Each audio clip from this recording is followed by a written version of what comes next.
इसके बाद अब दिल्ली की बात करते हैं। दिल्ली की राजनीति की जब बात करेंगे तो सत्ता बदलने के बाद दिल्ली सरकार के नए नए मंत्री एक्शन मोड में दिखाई दे रहे हैं। आज दिल्ली की सीएम रेखा गुप्ता ने प्रधानमंत्री नरेंद्र मोदी से मुलाकात की तो उनके मंत्री सड़कों पर कामकाज देखने के लिए निकल गए। नए नए मंत्रियों का बॉडी लैंग्वेज काफी जोशीला था, जैसे वो सब कुछ बदल देंगे और दिल्ली को बेहतर बना देंगे। लोगों को उम्मीद भी ऐसी ही है। अगर मंत्रियों के एक्शन मोड वाले डिटेल में जाएं तो पीडब्ल्यूडी मंत्री परवेश वर्मा सबसे ज्यादा एक्टिव दिखाई दिए। वो कहीं पुल पर चढ़े तो कहीं सड़क निर्माण की क्वालिटी चेक करते हुए दिखाई दिए। मंत्री जी ने अपने काम की शुरुआत भैरव मार्ग से सराय काले खां और रिंग रोड पर सड़क मरम्मत के कार्य का निरीक्षण करने के साथ की। यहां उन्होंने लोगों से बातचीत कर उनकी शिकायतें भी सुनी और ये भरोसा दिया कि समस्याओं का समाधान किया जाएगा। इसके बाद परवेश वर्मा ने बारापुला रोड पर पीडब्ल्यूडी के कामों का निरीक्षण किया। यहां उन्होंने पीडब्ल्यूडी अधिकारियों से कहा कि सड़क ऐसी बनाएं जो 10 से 15 साल तक चले। शहरी विकास मंत्री आशीष सूद भी आज बहुत एक्शन में थे।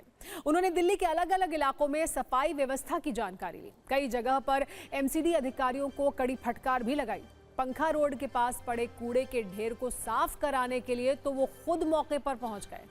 उन्होंने कहा कि पीडब्ल्यूडी की सड़कों पर अवैध कूड़ा और अवैध मलबा बर्दाश्त नहीं किया जाएगा। दिल्ली के स्वास्थ्य मंत्री पंकज कुमार सिंह ने अस्पतालों का दौरा किया।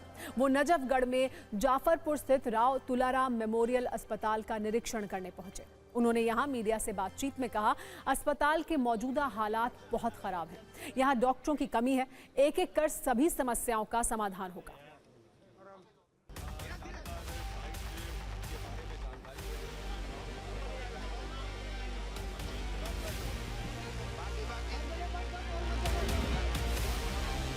इतने समय से काम चल रहा है, कभी भी कोई विजिट करने नहीं आया था।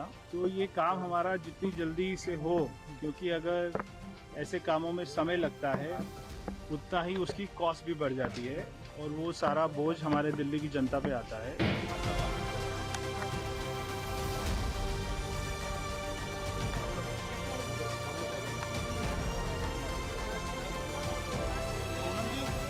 यहाँ की स्थिति जो देखने को मिली वो स्थिति बहुत ही दयनीय और ख़राब है। डॉक्टर्स की कमी है। जो बिल्डिंग 2020 में बन जानी चाहिए थी वो आज तक नहीं बनी है। बहुत सी ऐसी चीज़ें हैं, एम्बुलेंस नहीं है हमारे पास कि विद इन 3 मंथ्स हम इस हॉस्पिटल को एक बहुत ही अच्छे स्वरूप में with the ventilator, with the blood bank, जो सुविधा यहाँ के हमारे बुजुर्गों के, हमारे साथियों के लिए ज़रूरत होगी वो सारी पूरी करेंगे।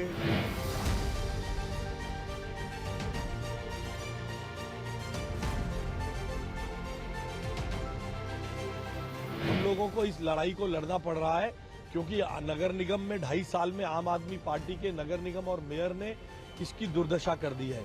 इसीलिए आज इस कूड़े में खड़े होकर हमें करना पड़ रहा है। हम लगातार अभियान चलाएंगे। यहाँ पर हमारी पीडब्ल्यूडी की जेसीबी रहेंगी और इस कूड़े को हम यहाँ से इसकी हद में करेंगे और नगर निगम अपनी हद में रहकर इसको साफ सफाई करें। आज से हम सभी लोग, सारे कैबिनेट मंत्री सड़कों पे उतरे हुए हैं। अधिकारियों को तुरंत सारी सड़कें ठीक करनी ही पड़ेंगी, इसका कोई विकल्प नहीं है। जो केजरीवाल की काम ना करने की संस्कृति थी वो संस्कृति अब खत्म होगी और अब दिल्ली में सड़कें हो या पानी हो या सीवर हो, जो भी डिपार्टमेंट है, उन अधिकारियों को ये समझना होगा कि ये मोदी जी के अंडर में ये काम हो रहा है। रेखा गुप्ता जी की, मुख्यमंत्री जी के सीधे निर्देश हैं। सारे मंत्री सड़क पर हैं। अधिकारियों को भी 24 घंटे सड़क पे उतर के काम करना पड़ेगा। भारतीय जनता पार्टी अपने विपक्ष में इतने लंबे समय तक रही है कि उस भूमिका से बाहर निकल करके सत्ता पक्ष की भूमिका में मेंटली तैयारी नहीं हो पा रही।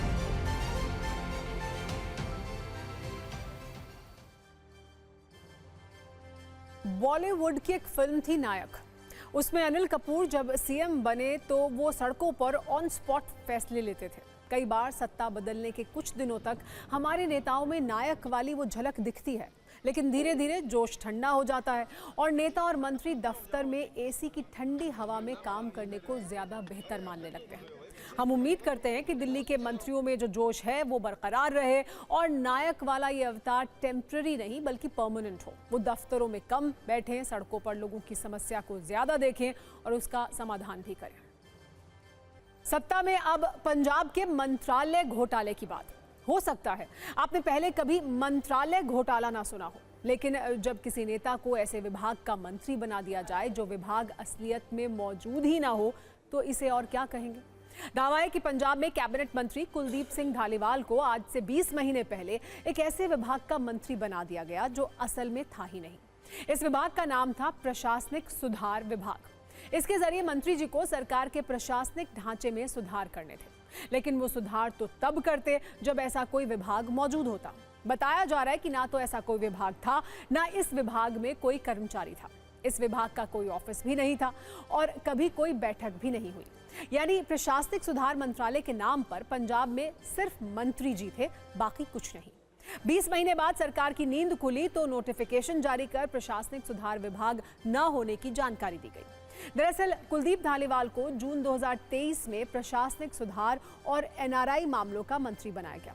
इस हिसाब से वो पिछले 20 महीने से प्रशासनिक सुधार मंत्रालय की जिम्मेदारी संभाल रहे थे। इन 20 महीनों में उन्हें ऐसा कोई विभाग नहीं होने के बारे में पता ही नहीं चला, या फिर हो सकता है उन्होंने पता करने की कोशिश ही नहीं की हो। धालीवाल बस कागजों में चार्ज संभाल कर बैठे हुए थे। उन्होंने इस दौरान विभाग की कोई बैठक नहीं ली। वो जिस विभाग के मंत्री बने उसका ना कोई ऑफिस था और ना ही कोई कर्मचारी था। फिर भी पता नहीं धालीवाल 20 महीने से क्या जिम्मेदारी निभा रहे थे। इतने लंबे वक्त के बाद अब जाकर सरकार को इसकी जानकारी हुई। सरकार ने बाकायदा नोटिफिकेशन जारी किया और प्रशासनिक सुधार विभाग नहीं होने की जानकारी दी, जिसके बाद धालीवाल अब बस एनआरआई मामलों के मंत्री रह गए हैं। इस मामले में जिस तरह की प्रशासनिक लापरवाही हुई उसके बाद ये तो कहा जा सकता है कि पंजाब को प्रशासनिक सुधार की सही मायने में जरूरत है। पूरे मामले ने पंजाब का सियासी तापमान भी बढ़ा दिया है। विपक्षी दलों को भगवंत मान सरकार को घेरने का एक और मौका मिल गया है। इसमें ना कांग्रेस पीछे है और ना ही बीजेपी और अकाली दल। पंजाब कांग्रेस के अध्यक्ष अमरिंदर सिंह राजा वडिंग ने कहा है कि पंजाब की सरकार भगवान भरोसे चल रही है। अकाली दल नेता हरसिमरत कौर ने पंजाब की भगवंत मान सरकार को रिमोट कंट्रोल की सरकार बताया। बीजेपी की तरफ से केंद्रीय मंत्री रवनीत सिंह बिट्टू ने कमान संभाली। उन्होंने कहा कि सीएम भगवंत मान तमाशबीन है और उनके फैसलों से पंजाब सरकार की बेइज्जती हो रही है। हालांकि इस पूरे मामले में विवाद के बाद पंजाब के सीएम भगवंत मान और मंत्री कुलदीप धालीवाल दोनों ने सफाई दी है। सीएम मान ने कहा कि प्रशासनिक सुधार का विभाग पहले था, जिसका अब नाम बदल दिया गया है। उन्होंने कहा कि कुछ विभागों को मिलाकर सरकारी बोझ कम करने की कोशिश है।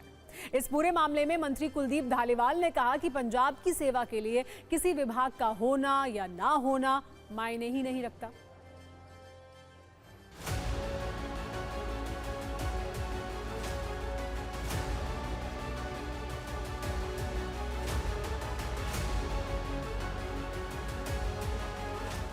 नहीं ਉਹਦਾ ਪਹਿਲਾਂ ਇਹ ਪਹਿਲੀਆਂ ਸਰਕਾਰਾਂ ਦੀਆਂ ਅਸਲ 'ਚ ਉਹਨੇ ਉਹਦਾ ਹੁਣ ਅਸੀਂ ਨਾਮ ਬਦਲ ਕੇ ਉਹਨੂੰ ਇੱਕ ਡਿਪਾਰਟਮੈਂਟ ਬਣਾਇਆ ਉਹ ਪਹਿਲਾਂ ਤਾਂ ਬਸ ਵੈਸੇ ਨਾਂ ਦਾ ਸੀ ਹੈ ਨਾ, ਕੋਈ ਸਟਾਫ ਨਹੀਂ ਸੀ, ਕੋਈ ਆਫਿਸ ਨਹੀਂ ਸੀ, ਕਿਉਂਕਿ ਦੋ ਡਿਪਾਰਟਮੈਂਟ ਨੇ, ਇੱਕ ਜਿਹੜਾ ਗਵਰਨਮੈਂਟ ਦਾ ਕਿ ਜਿਹੜਾ ਅਮਨ ਹੋਰਾਂ ਕੋਲੇ ਹੈ ਨਾ, ਇੱਕ ਪ੍ਰਸ਼ਾਸਨ ਦਾ। ਸੋ ਉਹ ਪਹਿਲਾਂ ਉਹਨਾਂ ਦੋਨਾਂ 'ਚ ਕਨਫਿਊਜ਼ਨ ਸੀਗਾ, ਅਸੀਂ ਉਹਨੂੰ ਇੱਕ ਪ੍ਰੋਪਰ ਇੱਕ ਮਹਿਕਮਾ ਬਣਾਇਆ।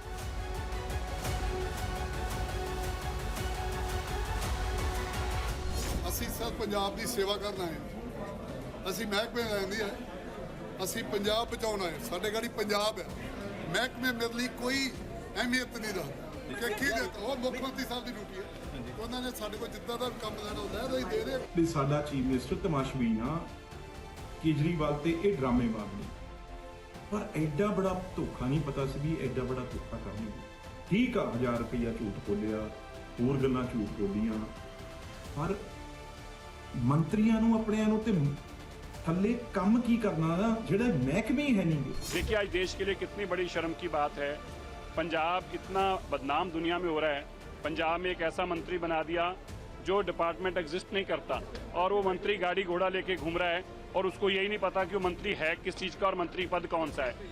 ये हालात पंजाब के केजरीवाल जी ने बना दिए हैं। ये लूटने आए हैं, इनका मकसद कोई पंजाब में गवर्नेंस नहीं, जैसे 10 साल इन्होंने दिल्ली को लूटा उसी तरह से पंजाब को दोनों हाथों से लूट रहे हैं। पता नहीं भगवान जाने हमारे पंजाब का क्या होगा, कौन बचाएगा पंजाब को अगले 2 साल 3 साल। तो जो हुआ है आप लोगों ने देखा है, तो ऐसा ही बदलाव है। उन्होंने कहा था बदलाव लाएंगे, मिनिस्टर ऐसे बनाएंगे, ऐसे डिपार्टमेंट लाएंगे जो होंगे ही नहीं।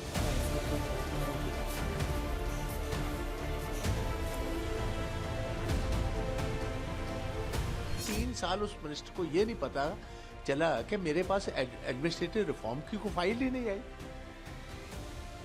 अब 3 साल के बाद ऑल ऑफ अ सडन इनको ये बात पता चलती। ये ऐसी बात ही है जैसे कि बर्बादे गुलिस्तान करने को एक ही उल्लू काफी है। सत्ता में अब आज का रिमाइंडर, जिसमें आज विमान कंपनियों को ये रिमाइंड कराने का वक्त है कि आपके टिकट के दाम तो आसमान पर हैं, लेकिन सुविधाएं जमीन पर हैं। भारत में विमान यात्रियों को अक्सर फ्लाइट में टूटी सीट, महंगे टिकट और असुविधाओं का सामना करना पड़ता है। यात्री शिकायत करते हैं और विमान कंपनियां उसे शांति से सुनकर अनसुना कर देती हैं। लेकिन आज जब टूटी सीट से सामना एक मंत्री जी का हो गया तो विमान कंपनी का पसीना सूखे नहीं सूख रहा है। दरअसल पूरा मामला मध्य प्रदेश के पूर्व सीएम और केंद्रीय कृषि मंत्री शिवराज सिंह चौहान से जुड़ा हुआ है। शिवराज सिंह चौहान को आज भोपाल से दिल्ली जाना था। उन्होंने एयर इंडिया का टिकट लिया, लेकिन जो सीट उन्हें मिली वो बैठने लायक थी ही नहीं। इसके बाद तो शिवराज सिंह चौहान ने 230 शब्दों की ऐसी शिकायत लिख दी कि एयर इंडिया से लेकर उड्डयन मंत्रालय तक हरकत में आ गया।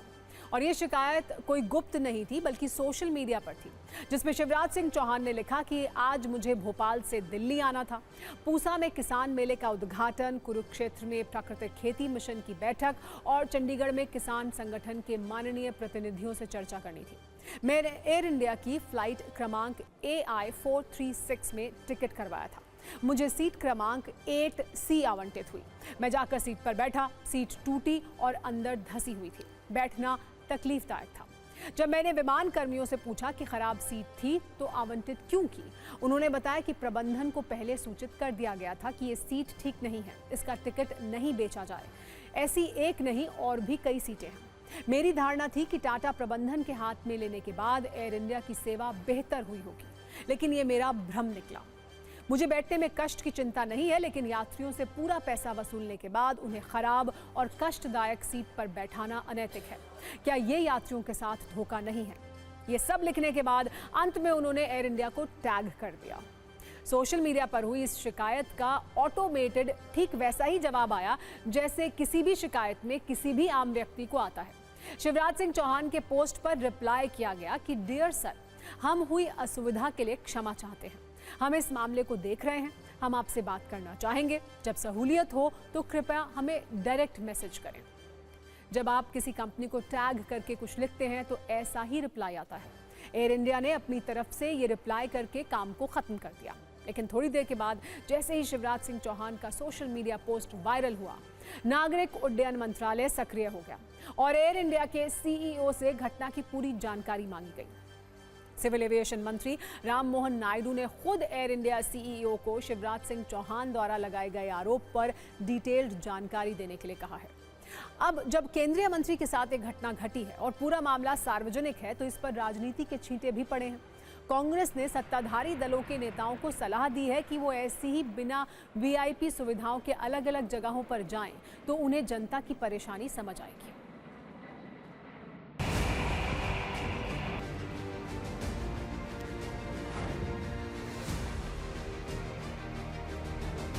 कोई गलत चीज अगर है, एक रास्ता ये है कि कुछ मत बोलो, लेकिन मुझे लगा कि सवाल मेरा नहीं है। अगर बाकी यात्रियों को भी तकलीफ होती है तो ये चीज मैनेजमेंट को उनके पता चलना चाहिए ताकि आगे ये स्थिति ना बने। पैसा अगर ले रहे हैं तो हम ठीक से सुविधाएं देने का काम भी करें। कम से कम उन्हें आज पता चला कि मैं और आप किस तरह अपनी जिंदगी जीते। अगर इसको गंभीरता से बात करें तो एयरलाइंस की जिम्मेदारी है। आपने किसानों के साथ अन्याय की ढेरों कहानियां सुनी होंगी, तस्वीरें भी देखी होंगी, लेकिन यहां तो कृषि मंत्री को ही असुविधा का सामना करना पड़ा। सोचिए, ये स्थिति तब है जब भारत में विमानों का किराया रिकॉर्ड तोड़ रहा है। कुछ ही दिन पहले प्रयागराज जाने वाले विमानों का किराया 80,000 रुपए को पार कर गया था।